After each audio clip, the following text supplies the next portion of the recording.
So first of all, welcome to everyone. I hope this afternoon finds you well. This is the sixth of our ongoing series on the history of scholarship and global imagination. And it brings me great pleasure to introduce you a person who is one of the nicest persons I actually know, east of the Rhine. And this is Veronika Čapská. And Veronika is currently acting as a Vice Dean for International Relations of the Humanities at the Faculty of Humanities at Charles University, but also is a senior researcher at the Academy of Sciences, which co-hosts this series. Previously, she was a visiting professor and collaborated with the University of Cambridge.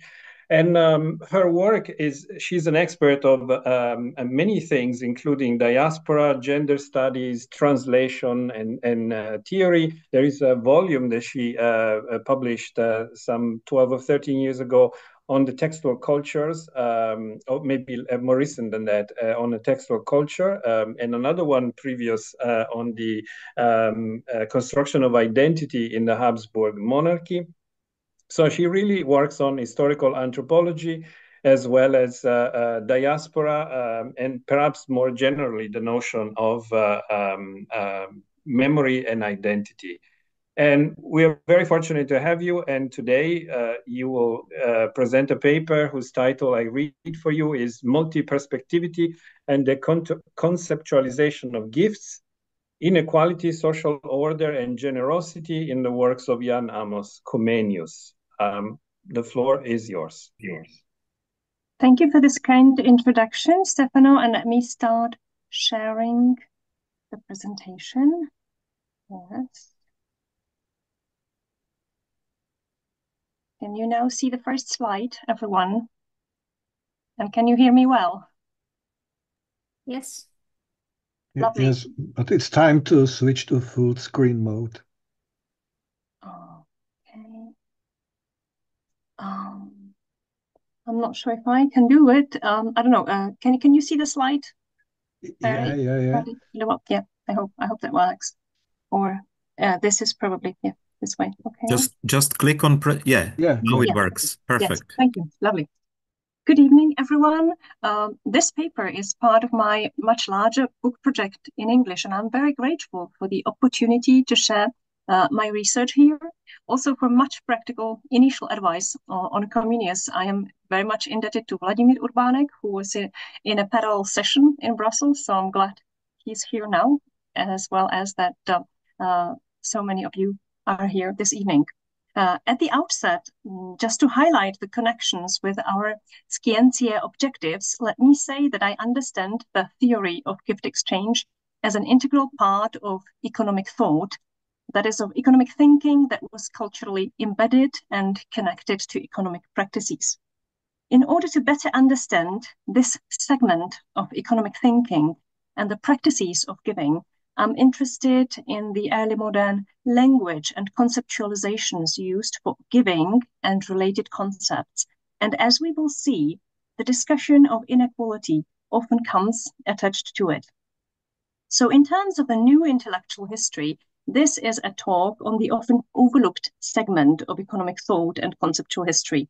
Moreover, I appreciate that the lens of gift exchange overcomes the gap between to quote Elias Palti, the conceptual and the social spheres, and between discourses and practices. End of the quote. While Nathalie Simon-Davies looked at the gift exchange in early modern France and Felicity Hill in early modern England, I'm interested in early modern Central Europe. The textual corpus connected with the Czech polymath Jan Amos Komenský, better known under the Latinized name Comenius, is particularly suitable for this endeavor for multiple reasons. Not only was Comenius a scholar fond of writing and thus a member of a social elite, he was also a displaced migrant who experienced the marginal condition.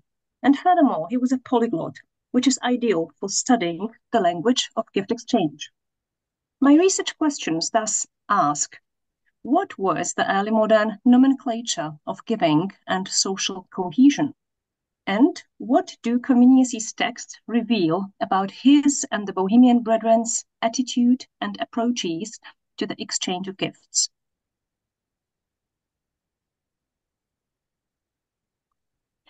In her foundational monograph, The Gift in 16th Century France, Nathalie Zeman-Davis highlighted the necessity to study the varied language and the practices of gift exchange if we want to understand this complex phenomenon.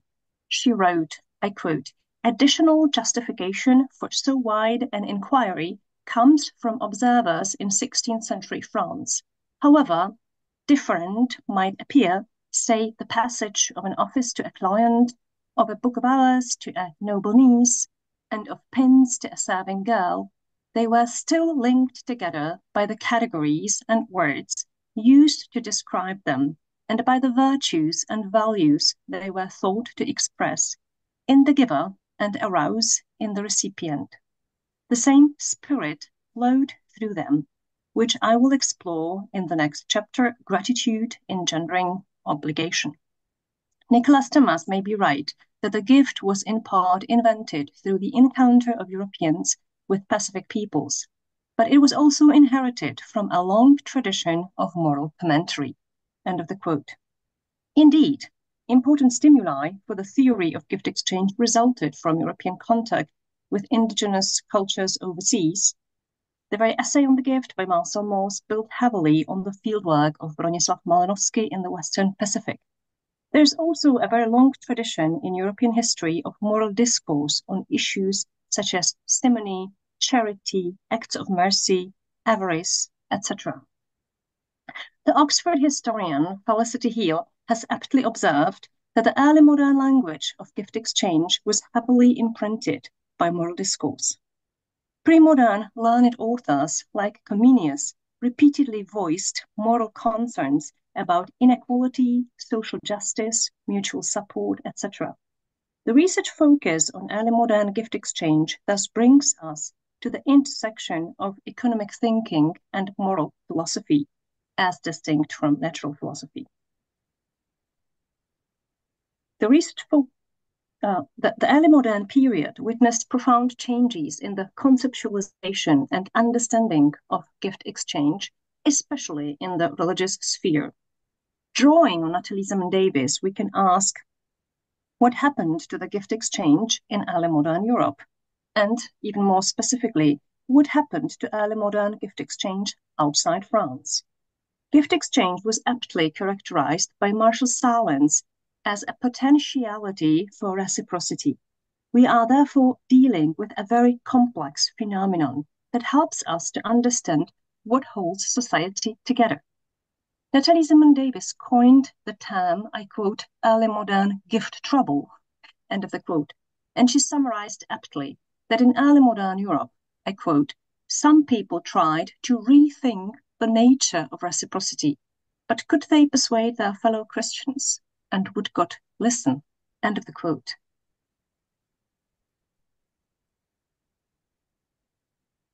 Furthermore, Nathalie Zeman-Davis also argued, I quote, that in a profound sense, the religious reformation of the 16th century were a quarrel about gifts, that is, about whether humans can reciprocate to God, about whether humans can put God under obligation, and about what this means for what people should give to each other.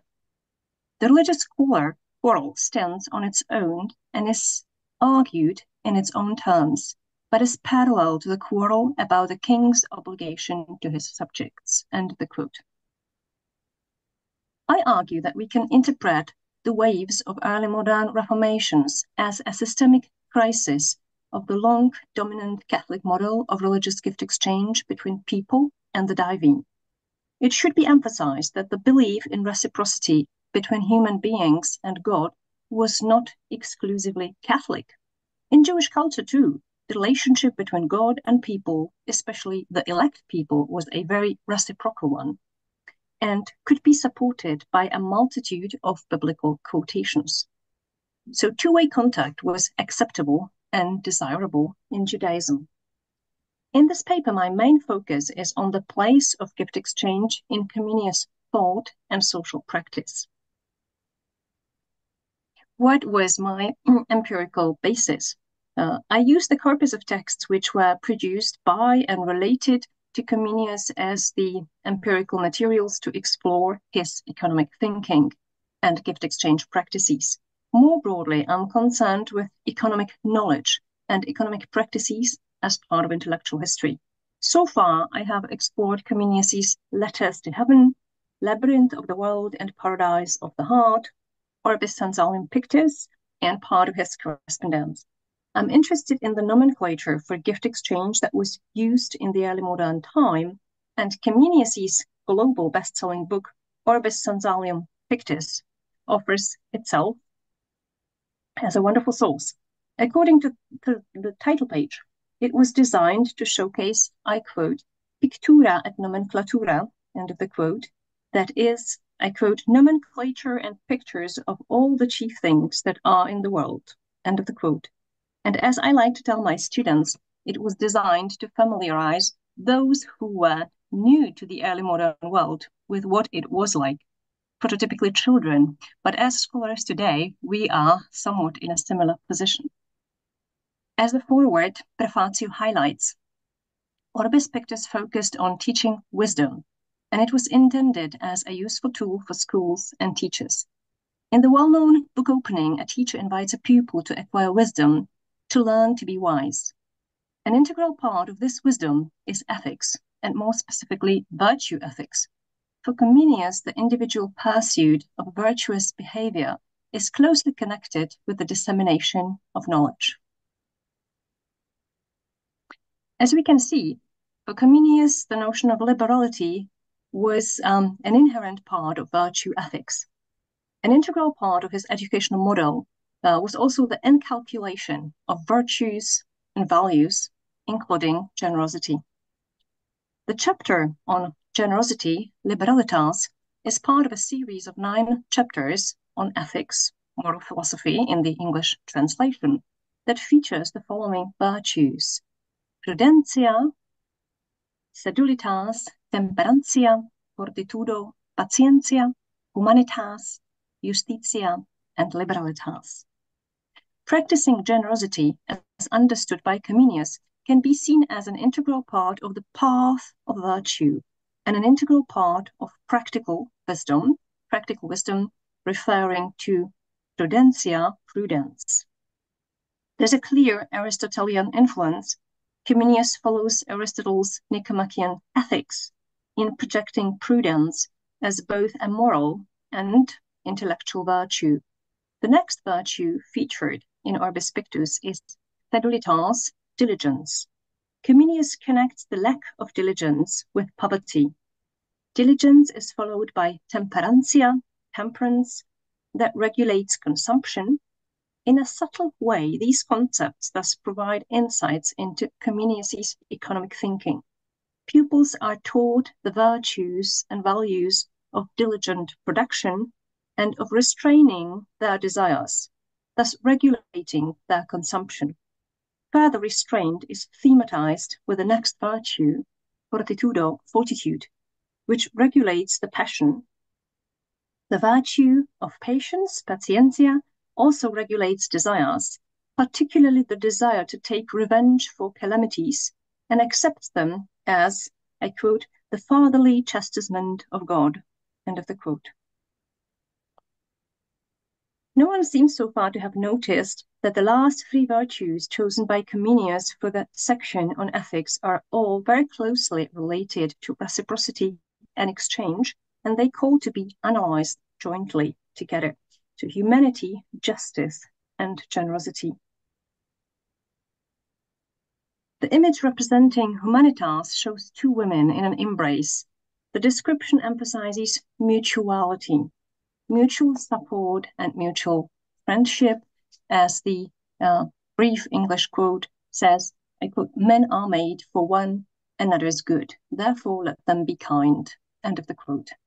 The virtue of justice is also rendered in terms of reciprocity, specifically in terms of exchange of merits for rewards. Such a system should incite people to virtues and to fair, balanced deals, contracts, and covenants.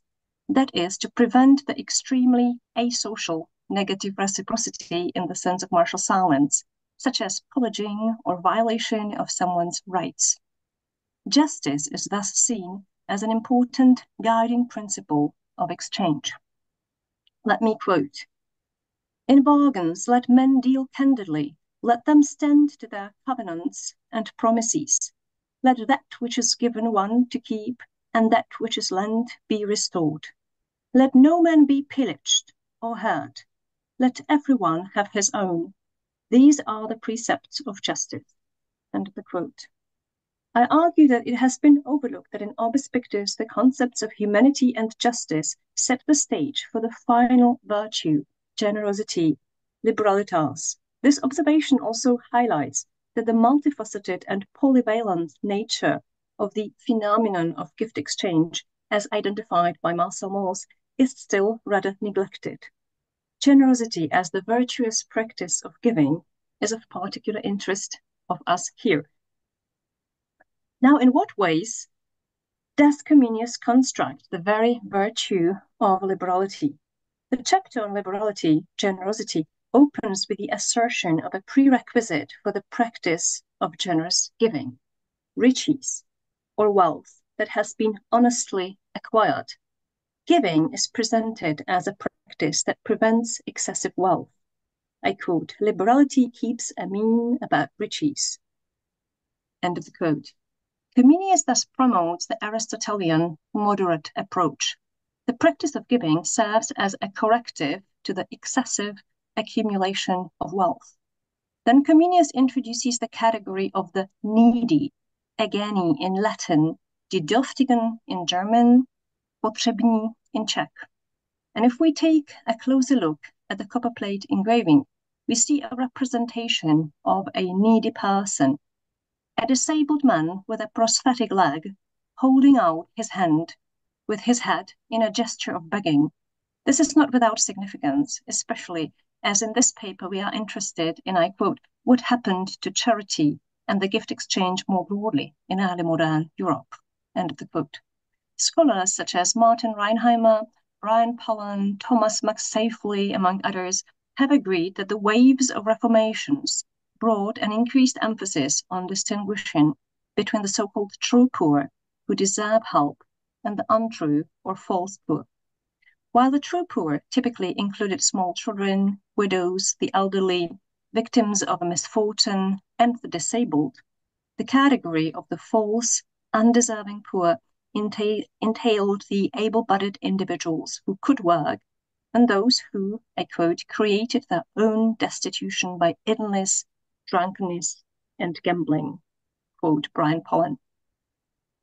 The visible disability that we can observe in the image of liberality in Orbis Pictus thus highlights the worthy recipients of support, those who truly deserve generosity. In the image, the personification of liberalitas performs the acts of mercy as she provides clothes, nourishment, and other gifts. Comenius does not provide a full overview of the acts of mercy, which, according to the Catholic view, would contribute to one's salvation. His reference is rather a brief one. The needy are to be supported, I quote, with a cheerful countenance, end of the quote. The ideal of a cheerful giver was a valued integral part of the Judeo-Christian tradition, and it reminds us that although there were differences in the Protestant, Catholic, and Jewish understanding of giving, certain aspects were shared, and the ideal of joyful giving was one of them. With its focus on the Aristotelian middle way, Orbis Pictus' entry on liberalitas also shows the two extremes that prevent thoughtful, wise, prudent giving.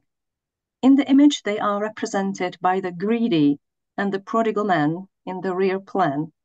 In the background, under the tree, there's an insatiable, covetous man who, I quote, always scrapes together with his nails, end of the quote.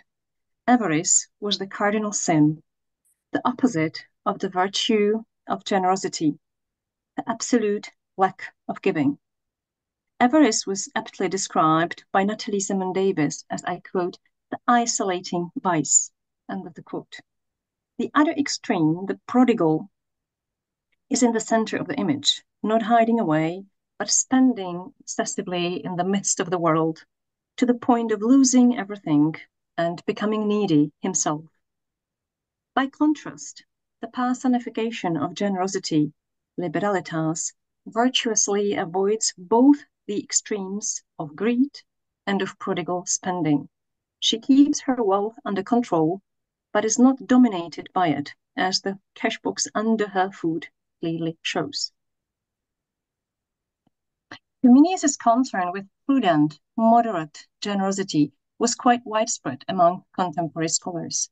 The Oxford expert on early modern giving, Felicity Heal, mentions that, I quote, Juan Vives in Introduction to Wisdom, translated by Richard Morrison in 1540, may be taken as typical. He praised measured liberality, emphasized that it was the spirit, not the quantity of giving that was important. End of the quote. As a partial conclusion, it can be said that Comenius' entry on liberality in Orbis Pictus combines two important early modern models or prescriptions for giving. On the one hand, the civic virtue of liberality, expected not only of the higher social strata, but also of honorable burghers, heads of households and their wives. And on the other hand, the Christian virtue of charitable giving, as visually highlighted by the needy disabled person. While Comenius' chapter on generous giving in Orbis Pictus provides a convenient entry point into his understanding of giving, his tract, Letters to Heaven, offers a polyphonic perspective on social order, inequalities, and the place of giving in the God-sanctioned system of social hierarchies.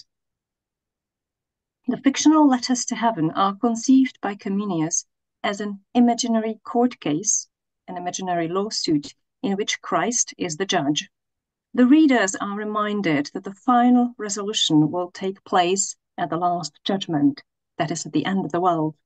This tract is an early work of Comenius, printed in 1619, when he served as a preacher and school supervisor in Fulnak in North Moravia. The dramatic motive of a court case was a popular rhetorical device at the time. Letters to Heaven simulate the perspective of the poor, the perspective of the rich, and the perspective of God. Tract opens with a letter or a petition from the poor to Jesus Christ, in which the poor raise a case against the rich. God is highlighted as the primary giver, and it is acknowledged that the rich received comparatively more gifts from God. And the letter criticizes the misuse of these gifts for splendor and debauchery. On behalf of the poor, Comenius asks where the inequality in the world comes from, given that God created all people in his own image and died for all of them equally. He comes with a popular motive of classical ancient and humanist philosophy, the wheel of fortune, and thus brings in a significant element of a learned discourse in the letter styled as written from below, from the perspective of the poor. Moreover, the structure and concept of Comenius' Letters to Heaven is inspired by the letters of a 2nd century sophist and satirist, Lucian, who also refers to Fortuna. The Wheel of Fortune figures also, the Wheel of Fortune figure also reinforces the concept of God as the distant, unpredictable sovereign, close to the Calvinist teaching. Comenius thus affirms the place of divine providence in determining who is blessed with wealth and who is not. From the perspective of the poor, the rich are criticized for their lack of mercy. The first letter outlines the many ways in which mercy could be exercised and the situation of the poor alleviated. The rich are criticized for their greed, and the working poverty of the poor is exposed, leading to their position close to that of slaves. The poor appeal to Christ to remind the rich that they should see the image of God in the poor. In the next letter, Christ shows compassion for the poor, but asserts full authority, discouraging the poor from any attempt to take the sword of vengeance out of God's hand, thus diminishing potentially God's sovereignty, again suggesting the Calvinist understanding of God. Moreover, when explaining the inequalities and the divisions among people, Comenius warns that it would be blasphemous to question them. People should not judge God's actions. Again, Calvinist position resonates in the text, stressing the necessity to respect God's authority and wise control of things. In a letter to the rich, Christ admonishes the rich. With a socially critical voice, Comenius raises several gift exchange-related concepts. He puts emphasis on the attitude of sharing and caregiving.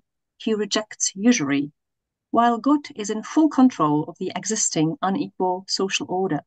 Jesus himself was once poor and miserable too. The rich respond in a letter in which the topoi of the vices of the poor are raised as the causes of their poverty, that is, laziness, prodigality, and gluttony. A certain contradiction is pointed out between the demand that the rich should support the poor, when God himself determined their poverty, and the assumption that the poor are not industrious enough to change their lives. Comenius' allegorical work, The Labyrinth of the World and the Paradise of the Heart, is marked by Comenius' experience as an exile and the need to seek closer ties with the Reformed Church, although the genesis of the work was lengthy. The motive of a pilgrim traveling in the world opened up space to render him as a guest and to thematize hospitality, an often underestimated form of giving, one that was very much emphasized by Felicity Heal. It should be stressed that hospitality was the most common form of giving in pre-modern societies. In terms of economic thinking, it is significant that Comenius states that there is only a very vague line between economy and avarice, and between interest and usury. One particular passage in the Labyrinth is reminiscent of the Letters to Heaven. Specifically, it is the passage where the petition of the poor comes up again, a petition which is brought by the poor to the court of the Queen Wisdom, the Queen of the world. Moreover, the poor who bring the petition are described by Comenius as the poor of all estates. So the concept of relative poverty is employed. The petitioners ask that the great inequality is removed. However, the Queen responds that the splendor of the kingdom is better served by a social hierarchy that places one person above another.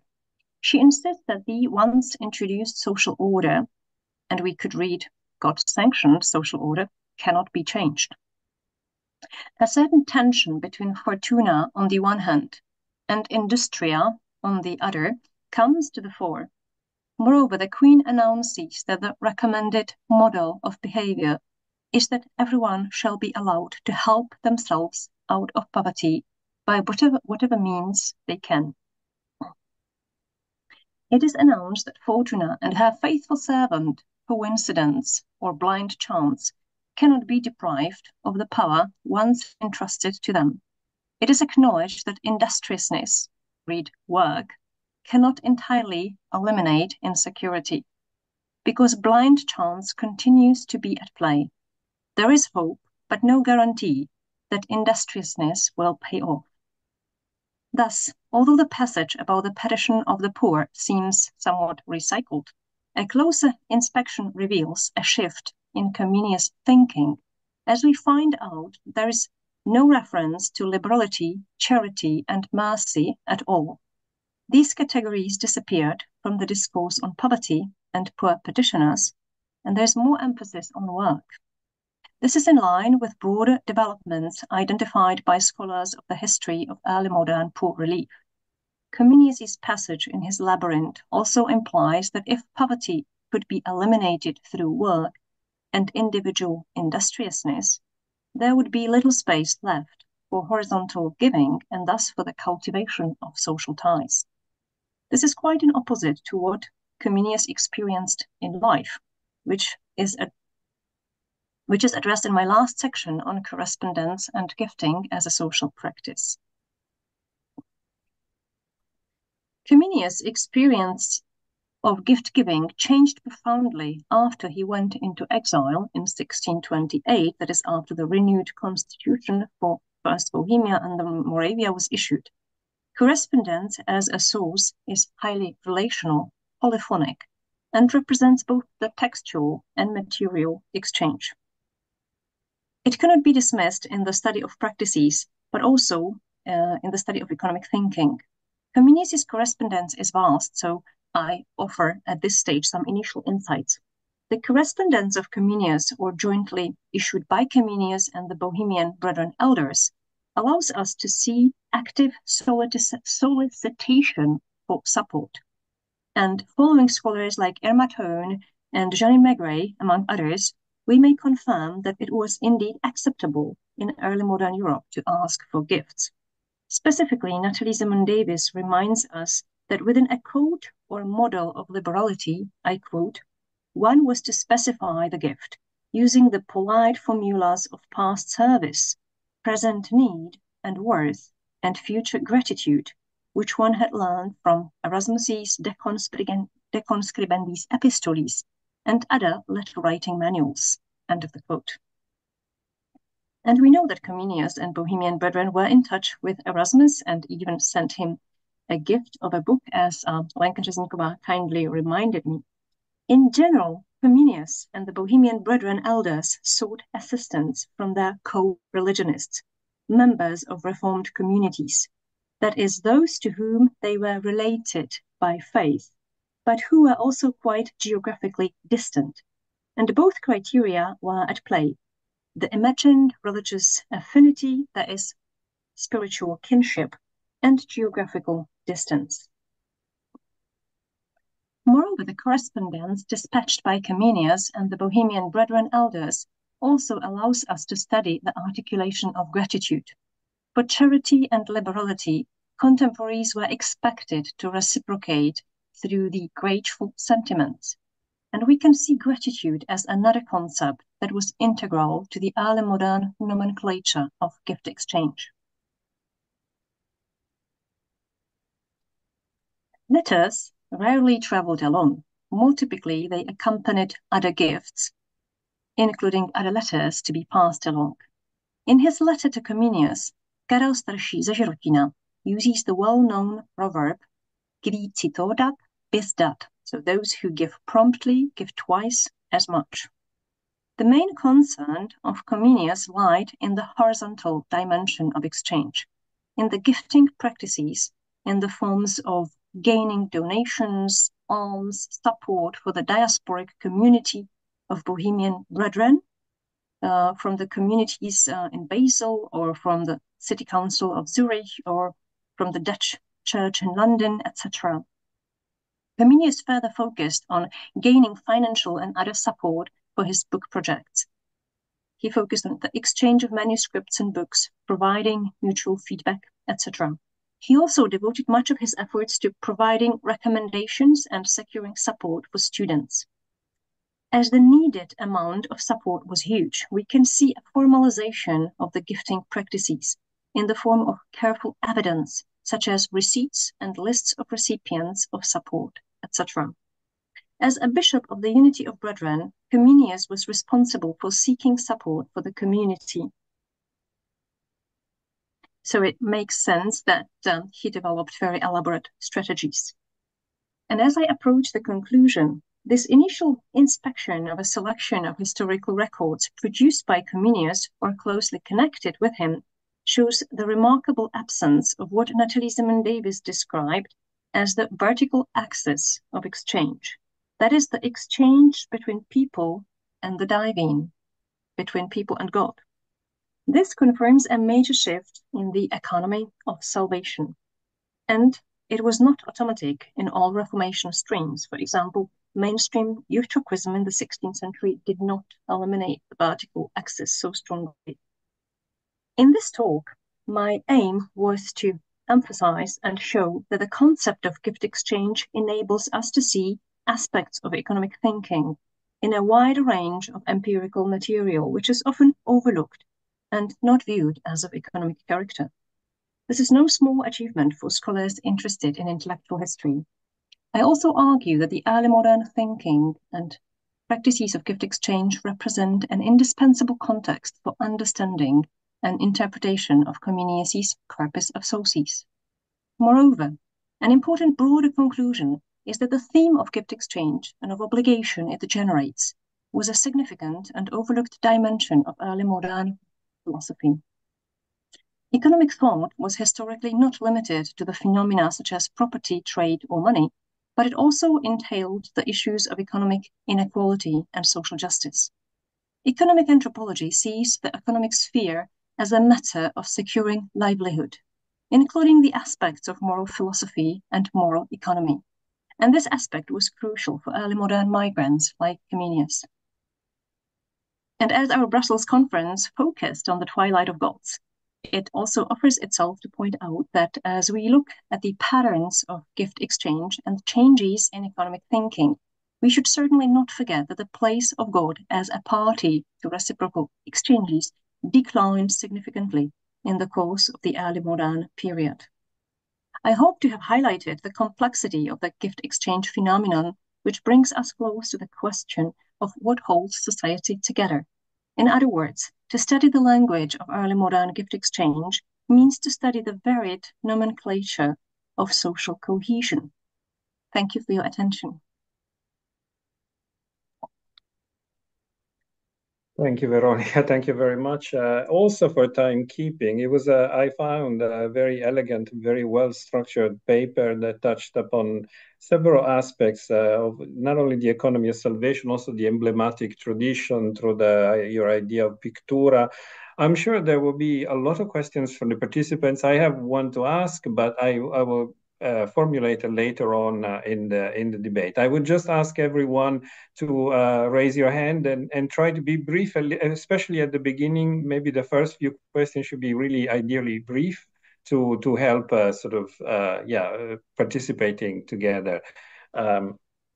So with that spirit, does anyone want to begin?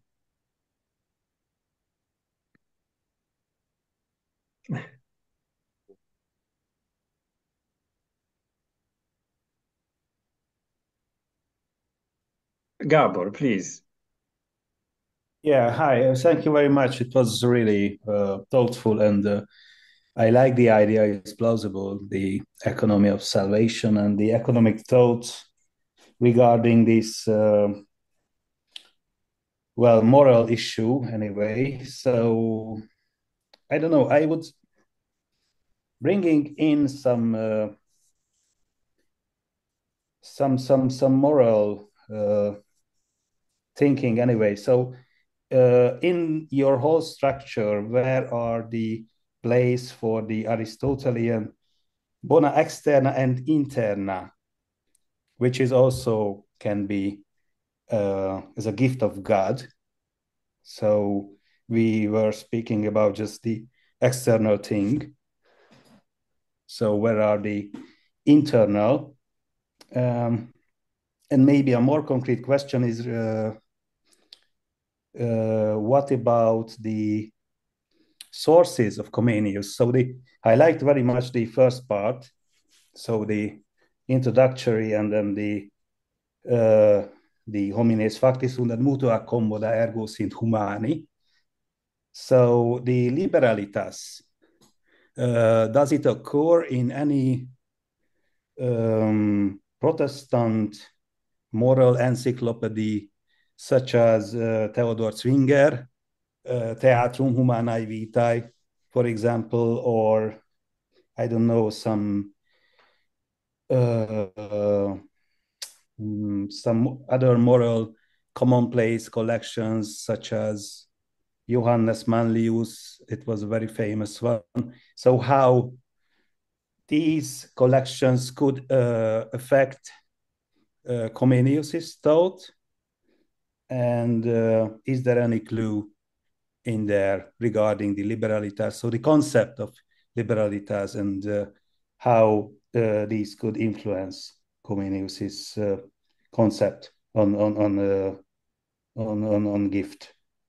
Yeah, I think that's, these two are my questions and remarks. Yes, thank you for these wonderful questions and comments, Gabor. Yeah, it is very complex. Basically, I was very grateful that the contribution made me aware that I need to look into moral philosophy as emerging, because in the medieval times, gift exchange would much more be tackled within theology. And obviously with the Renaissance and humanism, as Nathalie Zaman-Davis also highlighted, there would be not only Aristotle as an important inspiration, but also Seneca, who already wrote about the ideal of giving with a cheerful face. So yeah, I'm basically sort of trying to trace the possible relations. That obviously that there are also links to scholars, contemporary scholars such as Johann Valentin André or Johann Alstedt. Regarding the spiritual gifts that you've asked, this is actually a very good point, because I remember that Lenka Řezníková, already in Brussels, she had a very nice comment emphasizing that Comenius, many of his books were bestsellers, but he did not do very well capitalizing on them, and instead we see that he's constantly seeking help, even almost begging for help as an exile. I think this could also be related to the pre-modern understanding of wisdom and knowledge and education. Nathalie Zaman-Davis, for example, emphasized that there was God's share in wisdom and in scholarship, and also in the sphere of healing and healthcare. So they were not expected to be entirely capitalized. It was not considered a good idea to sell books that university masters authored, for example, because they only participated in God's wisdom. God was the source of wisdom. So there's this aspect of spiritual gifts and God's share in wisdom, but also so in this, we would also say in the sphere of education and the sphere of healthcare, which is very topical, I think, as well. Yeah, I've touched some of the aspects. I'm not sure if that is a very good answer, but I've also taken notes. Thank you for your many comments and ideas. Okay. And what about the sources? Sorry. Yeah, I'm starting. So it's Comenius's work, but also so the book I'm writing focuses on the reconfiguration or transformation of gift exchange practices in Central Europe. So it's much broader, but I'm kind of trying to choose segments. So it's it's open-ended. Sorry, I just mentioned this because these collections collected the examples. These are basically example collections. Yeah, thank you. So within the patterns of virtues and crimes. So probably the liberalitas should be there. That was my idea, basically. Yeah, thank you. Also, I think that it's often underestimated that the history of gift exchange or of generosity as a virtue is at the same time also the history of the vice of greed. So it's not only a history of giving, it's also perhaps importantly a history of greed. Yeah. Thanks. You're welcome. Excellent. Any other comment or question? Karin? Yes, I would have a question. Thank you very much, Veronika, for this presentation. I would be curious to know if you consider that the 30 Years' War could be interpreted as a event of big change in the idea of generosity and gift exchange, from a moral to a more material idea of those practices. So. Yeah, this is a wonderful question, and lovely to see you, Karin, as well. Thank you. The period of the 30 Years' War somehow surfaces in my book project as very important. That is why I have highlighted in Comenius's thought that he mentions pillaging and basically taking hostages, also take this, because I see that as part of what Marshall Sahlins described as negative reciprocity. That is a very extreme asocial way of taking, although the reciprocity Marshall Sahlins saw, for example, in the aspect that people were able to negotiate for their lives by giving what the soldiers wanted. And obviously, anyone who is familiar with the 30 Years' War, we know how this really permeates the historical records, the economic pressure and the pressure on securing livelihood. And I actually plan to make the 30 Years' War as a period of transition. One of the chapters, perhaps the core chapter in my book. So it's I hope it offered some insights. But for example, economic anthropologists see securing livelihood as the main economic issue. So they do not focus so much on trade or on interpretation of money, but rather on securing livelihood, which is again connected to for example, the concept of moral economy of E.P. Thompson, which we tend to underestimate as historians, but it's one of the few concepts coined by a historian, by E.P. Thompson, which has a wonderful, successful career in social sciences. Thank you. Thanks.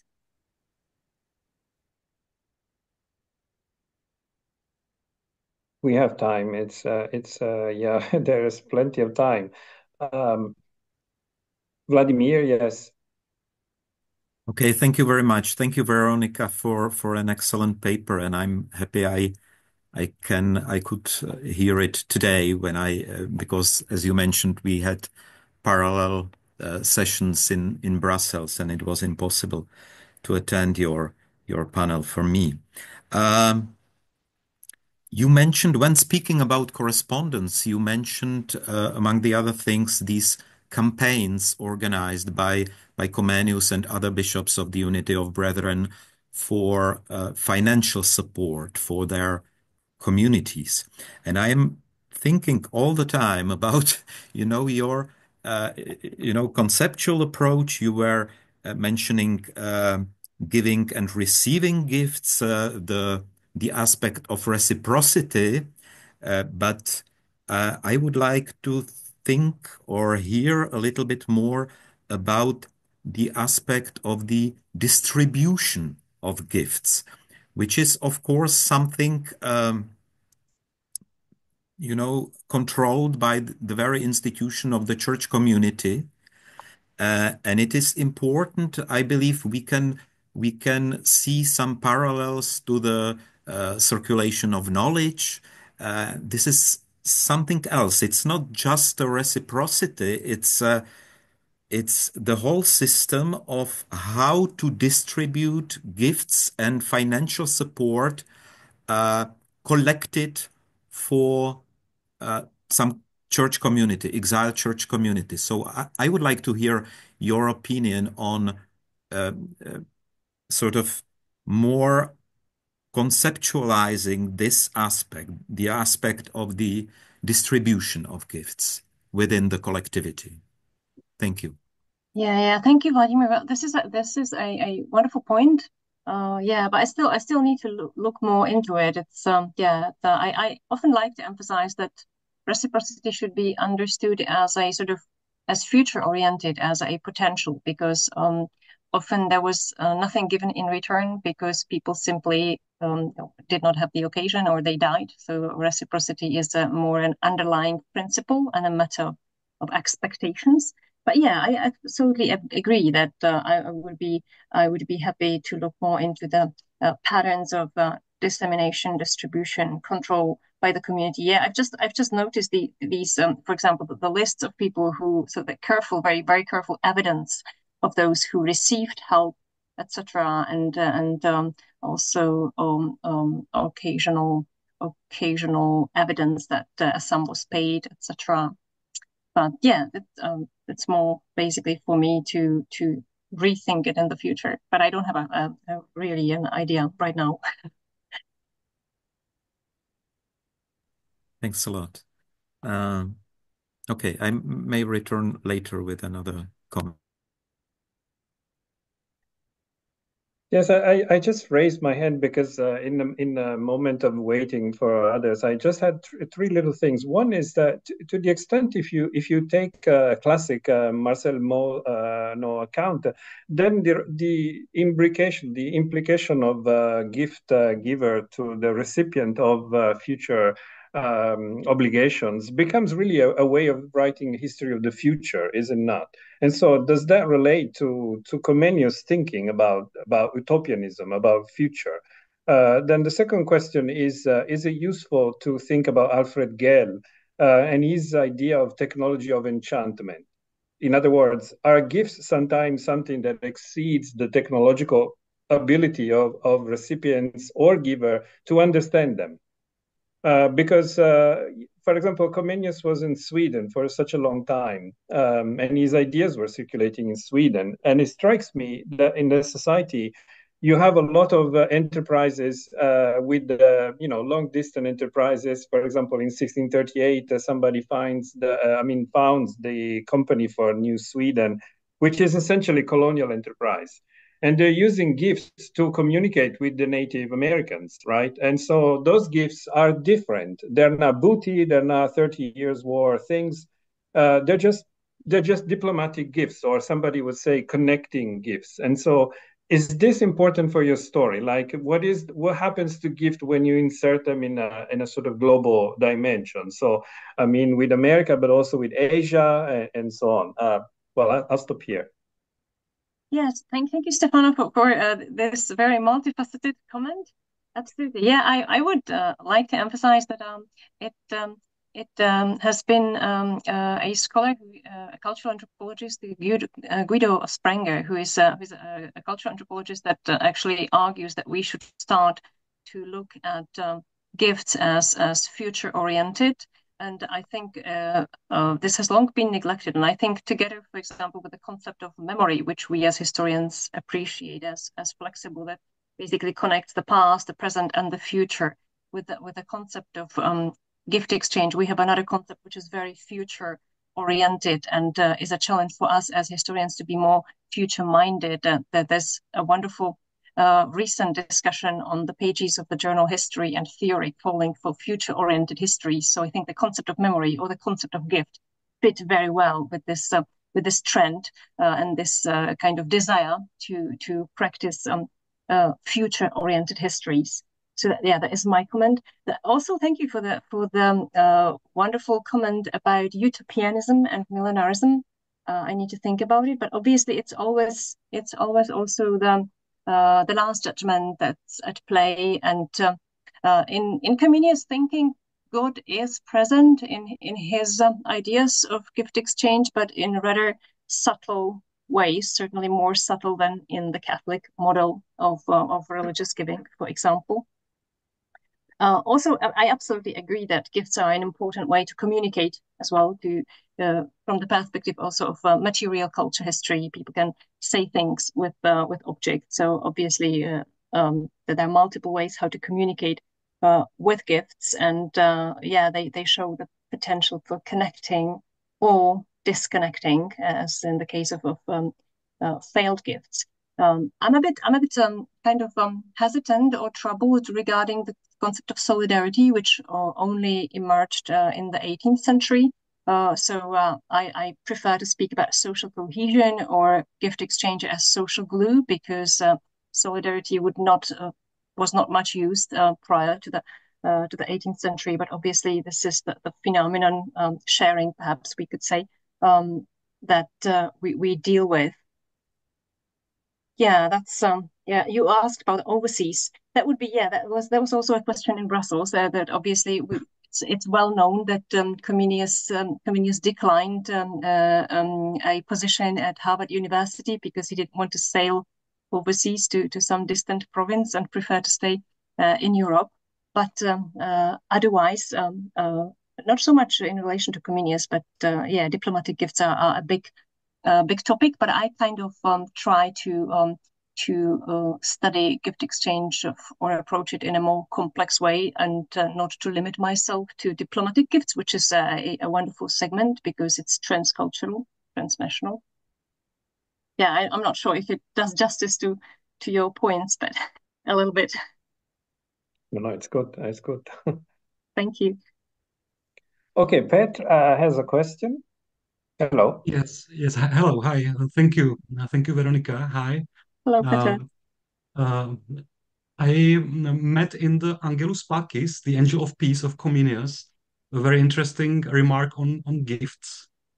He says there that who gives something, for example, money or some material help to the poor, for example, biblically speaking, to the orphans and to widows or to beggars or anyone who is in need, is in the position of the one who lends to God, means in a position of creditor, and God is, economically speaking, in this sense, in the position of debitor, which is like a reverse, theologically reverse position, because usually the debitor is, of course, the created and post-lapsarian man, while the creditor is God. And it is, of course, even more interesting in the sense of Protestant orthodoxy and the doctrine of salvation by faith only, yeah? by not by acts, by good acts, but by faith only. So this is just a remark from another work of Comenius, which came to my mind in this discussion about gifts, which seemed to me quite interesting. Yeah, to say that when one gives a gift to the poor, he lends to God. He's not debitor but creditor, you know, in the reverse position. Thank you.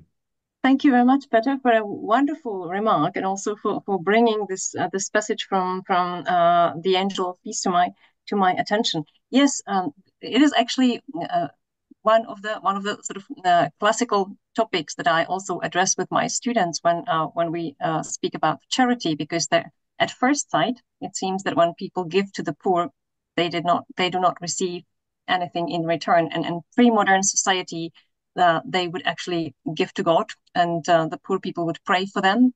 In present-day society, social anthropologists would say that we basically support social cohesion this way, and solidarity, for example. But yeah, there's a very broad discussion initiated, but I think not sufficiently initiated by Nathalie Simon-Davies, but not really sufficiently addressed and cultivated, which emphasizes is exactly this aspect of what type of a shift early modern times represents in terms of a shift towards the idea of a pure gift, because this is how we understand gifts today, that supposedly they are pure, and we tend to think idealistically that there are no strings attached.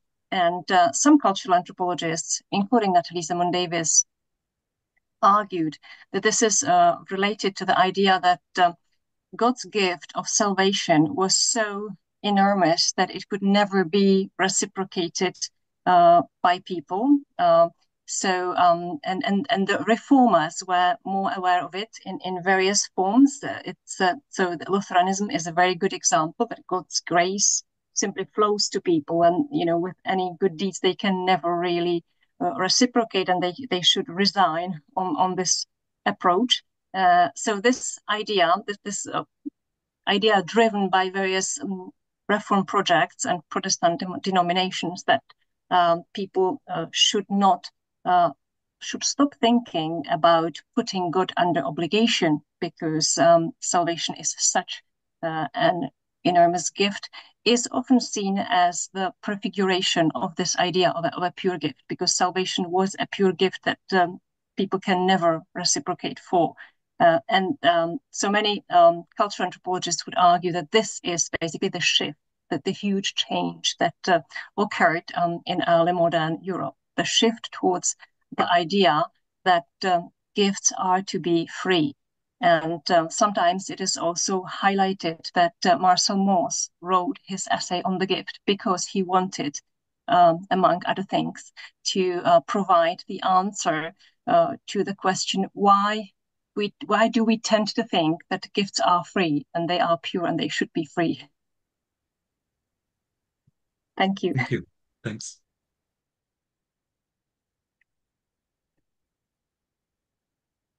Well, as we are approaching the end of our time together, perhaps Vladimír, you would like to say last things, or anybody else? Otherwise, we can sort of wrap it. It was a lovely time together as always, we will reconvene at the same time next week. This is the end of the seminar for today. Okay, thank you very much. And the next week's speaker is Stefano Gulizia. So you are all very much welcome to join us again.